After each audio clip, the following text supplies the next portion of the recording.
വാപ്പ നന്നായി മക്കള് മോശാവൂല എന്നതിനർത്ഥമുണ്ടോ? അർത്ഥല്ല. അള്ളാഹ് നൽകുന്നൊരു ബഹുമാനമാണ്. ആ കറാമത്തിന് പകരം ഒരുപക്ഷെ അള്ളാഹു അവിടെ ഒരു പരീക്ഷണം കൊടുത്തേക്കും. വാപ്പ നല്ല മനുഷ്യനാ, മകൻ കള്ളുകൂടിയനാ, എന്ത് ചെയ്യാൻ പറ്റും? അങ്ങനെ സംഭവിക്കൂലേ? വാപ്പ നല്ല നിസ്കാരമാണ്, ഉമ്മ നല്ല നിസ്കരിക്കുന്ന ഉമ്മയാണ്, പക്ഷെ മക്കൾ നിസ്കരിക്കൂല, എന്ത് ചെയ്യാൻ പറ്റും? അങ്ങനെ സംഭവിക്കോ? സംഭവിക്കും. വഖദ് ലാ യുക്രിമു ബഅദ സ്വാലിഹീൻ ബിഹാദിഹിൽ കറാമ. ചില സ്വാലിഹീങ്ങൾക്ക് അല്ലാഹു ഈ ഒരു ബഹുമാനം കൊടുക്കാതിരിക്കാം. എങ്ങനെ? ആള് നല്ല മനുഷ്യനാ, പക്ഷെ മക്കളിലോ തലമുറയിലോ അതിന്റെ ഖൈർ കാണുന്നില്ല. അങ്ങനെ സംഭവിക്കാം. എന്തിന്?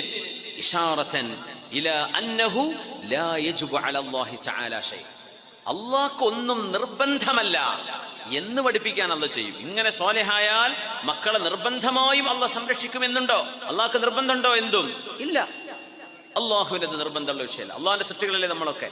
അള്ളാഹുവെ ഇഷ്ടമുള്ള വിധത്തിൽ അള്ളാഹു നമ്മളിൽ ഇടപെടാം. അള്ളാഹുവിനെ ഇടപെടുത്താൻ റബ്ബിന് അധികാരമുണ്ട്, റബ്ബിന് പറ്റും ചെയ്യും.